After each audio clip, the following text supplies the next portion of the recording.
اور اصحاب امیر المؤمنین میں سب سے جلیل القدر جناب مالک ابن حارث نخعی الاشتر ہیں.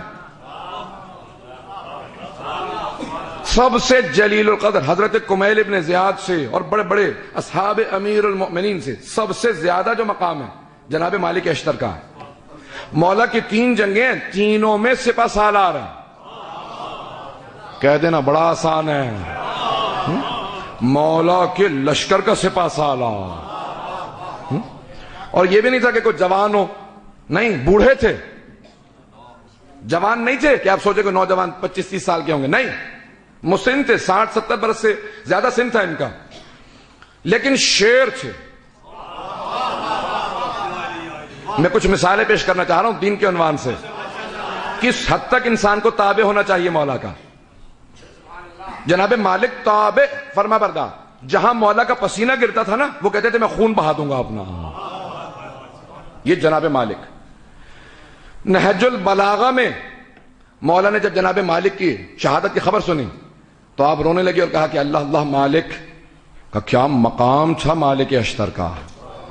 اللہ اللہ یعنی عظمت کو بیان کرنا ہوتا ہے، کہا کہ اس کی عظمت بہت زیادہ تھی.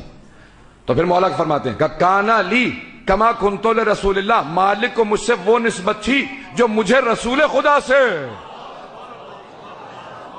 اللہ اکبر. اس سے بڑا جملہ میں نے کسی کے لیے نہیں دیکھا. میں اہل بیت علیہ السلام کے بعد 2 ہستیوں سے بہت متاثر ہوں، ایک جناب مالک، دوسرا جناب مختار. اہل بیت علیہ السلام کے بعد کا سب سے 2 عظیم ہستیاں. جناب مالک کا عجیب و غریب مقام ہے کہ جس طرح میں پیغمبر کے سامنے سپر بن کے کھڑا ہو جاتا تھا، جو پتھر آئے گا مجھے لگے گا پیغمبر تک نہیں جا سکتا، کہ اسی طرح سے مالک میرے سامنے کھڑے رہتے، خبردار کوئی حملہ نہیں ہوگا، مالک ابھی زندہ. مالک کے اشتر کہتے جن کی آنکھ کٹ گئی تھی، تیر لگا تھا اور ایک آنکھ بھاؤ اور آنکھ کٹ گئی تھی، پٹی باندھے رکھتے تھے، سفید داڑھی تھی، بزرگ تھے، لیکن مولا کے عاشق تھے. میں آج پیش کرنا چاہ رہا ہوں، اگر سنیں گے تو. مولا کے عاشق تھے، عاشق امیر المومنین تھے. مولا کے دشمنوں نے کہا تھا جب شام والے نے زہر دے دیا نا جناب مالک کو، کیونکہ وہ مقابلہ کر کے نہیں مار سکتا تھا، بہت ڈرتا تھا، نام سے ڈرتا تھا جناب مالک کے. جناب مالک کہتے تھے جس دن میرا اور تیرا سامنا ہو گیا نا، میں ہتھکڑیاں باندھ کے تجھے گھسیٹتا ہوا مولا کے قدموں میں ڈالوں گا. پہنچ رہے ہیں نا. بہت ڈرتا تھا، کہا کہ مالک ایسا ہی ہے، یہ واقعی علی کا شیعہ ہے، یعنی دشمن قرار کرتے تھے. اور جناب مالک اشتر بہت دلیر تھے. تو جب اس نے جناب مالک کو زہر دے دیا تو کہا کہ علی کے 2 ہاتھ تھے، میں نے دونوں کاٹ دیے. پوچھا کون کون؟ کہا ایک کا نام تھا مالک، دوسرا تھا عمار یاسر. مالک اشتر اور حضرت عمار یاسر دونوں مولا کے عاشق. سنیں گے جناب مالک سے متعلق کوئی مطالب پیش کروں.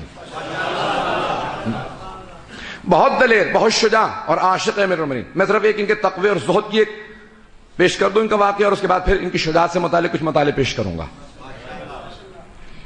کہ بہت سے لوگ کہتے تھے نا کہ معصوم کی جب مثال پیش کرتے ہیں تو ہم کہتے ہیں تو ہم ویسے بن نہیں سکتے. تو آج میں آپ کے لیے ویسی مثال لے کے آیا ہوں جو صرف عشق امیر المؤمنین میں بنے ہیں، جو ان کے مقامات ہیں.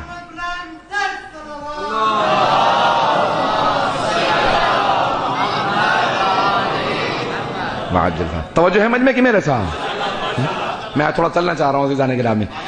جناب مالک سپہ سالار تھے مولا کے لشکر کے، اور کوفے میں کسی آدمی نے ان کو دیکھا، ان کا رنگ سیاہ تھا، تو کسی آدمی نے پتھر اٹھایا اور پتھر مارا، کیونکہ تعصب اس زمانے میں بہت زیادہ تھا عربوں میں. یمن کے رہنے والے تھے، نخع قبیلے کے تھے. جیسی پتھر لگا نا تو انہوں نے مڑ کے دیکھا، مسکرائے، سر جھکایا، چلے گئے. کہنا بڑا آسان ہوتا، جو آدمی کمزور ہو، ضعیف ہو، لاغر ہو، وہ مار کھا کے چلا جائے تو کوئی بات نہیں، اور اگر کوئی دلیر ہو، علی کا شیر ہو، اس کے لیے اس طرح سے چلے جانا. تو ایک ساتھ میں آدمی بیٹھا تھا، کہا جانتے ہو کون ہے یہ؟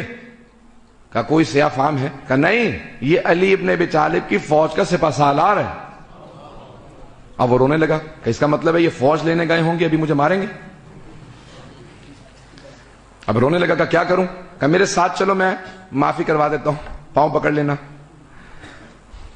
توجہ ہے؟ اب کیسا لوگوں کا اپنا اپنا مزاج ہوتا ہے نا، کہا میں لے چلتا ہوں، معافی تلافی کروا دیتا ہوں. اس نے ہاتھ پکڑا، پوچھنے لگے کہا بھی تم نے دیکھا مالک اشتر گزرے؟ کہاں اس طرف گئے ہیں، اس طرف گئے ہیں. کہا مسجد کوفہ میں گئے ہیں. دیکھا مسجد کوفہ کے اندر ہیں، باہر کھڑے ہو گئے، انتظار کرو ابھی باہر آئیں گے. جیسے باہر آئیے قدموں میں گر گیا. کہا مجھے معاف کر دیں، میں جانتا نہیں تھا آپ کون ہیں. انہوں نے پلٹ کے کہا میں ابھی 2 رکعت نماز پڑھ کے تیرے لیے توبہ کر کے آ رہا ہوں. پروردگارہ اسے معاف کر دے، یہ جانتا نہیں میں کون ہوں. نہیں پہنچا پایا.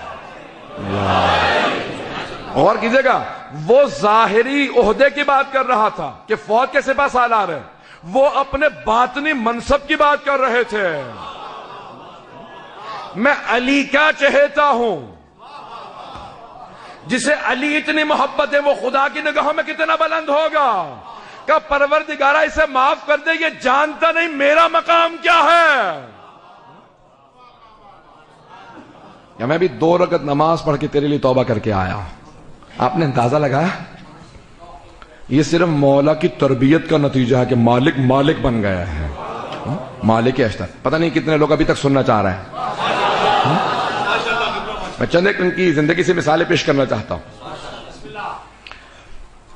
مالک بہت بڑی. مولا فرماتے ہیں اگر مالک پہاڑ ہوتا تو کوئی پرندہ اس کی بلندی کو نہ چھو سکتا ہے، اتنا بلند پہاڑ ہوتا. کہ اگر پتھر ہوتا تو اتنا قیمتی پتھر ہوتا، کوئی اس کی قیمت ادا نہ کر سکتا. اللہ اکبر. اب سوچے جناب مالک اشتر کیا ہے جس کے لیے امیر المومنین یہ جملے کہیں. اور مولا کبھی مبالغہ نہیں کرتے. مولا جانتے ہیں کہ میں کس کے لیے جملے پیش کر رہا ہوں. توجہ رکھیے مجھ میں میرے سے.